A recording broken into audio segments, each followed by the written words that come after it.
No, there was, Just there like, come was, on, man. I was doing concrete this summer, like, cause, I go to college right now. I'm trying to be, go to med school or whatever. But in the summer, like tuition isn't like paid for. So I obviously can't go to school. So I go work, I go work some construction or whatever, do some cement work or fencing or whatever. And this summer I was doing some construction, and I was at the shop, right? And we get like it was like we were getting some materials and stuff, some vinyl and some steel or whatever. And like they were bringing it in, and I had to unload it off this truck, and there was this like big freaking black Nigerian dude, probably 6'2", 6'3", probably like a 40-year-old guy, obviously, bigger guy. And I have tattoos, and they're like of like pagan deities or whatever. And he saw them and he's like, "Oh, my man, what does the tattoo mean?" And I was like, "Oh, it's a Greek god. It symbolizes basically spirituality." I wasn't trying to talk to this guy. I was trying to just like be controlled because I didn't want to lose my job or whatever. And this guy literally was like, "Oh, do you know that comes from Africa?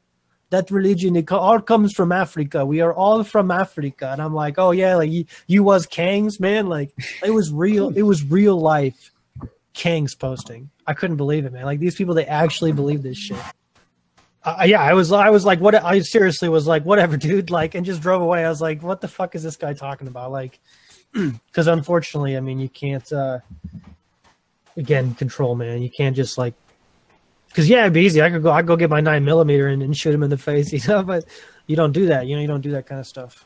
You don't talk about it online on the most heavily regulated media source either.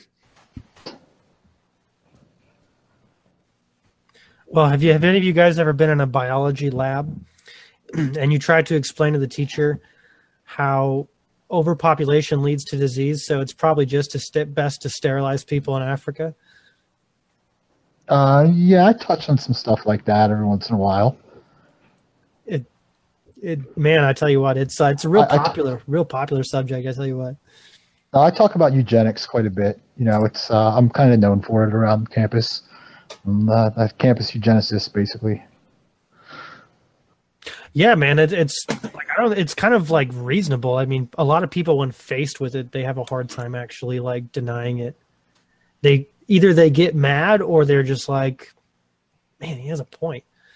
Especially if you get like a lab TA or somebody who actually is like impartial or at least like honest with themselves. Because like I had my TA pretty much like, nonchalantly admit that I was right for eugenics.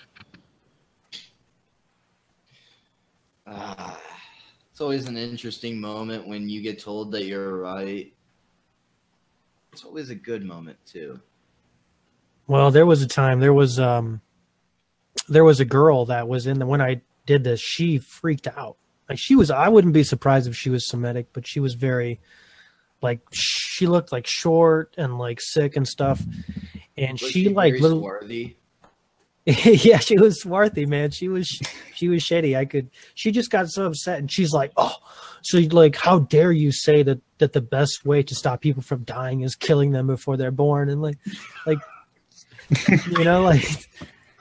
she was just so upset about it. And she didn't get it. Like a lot of people got it. But, I just like, I'm pretty good at quipping. And I was like, before we sit down, is there any like more emotional breakdowns you'd like to share with the class? And like, if you're in a setting, like a debate setting or a public setting, make sure that you're reasonable, make sure that you're smart, make sure that you know what you're talking about.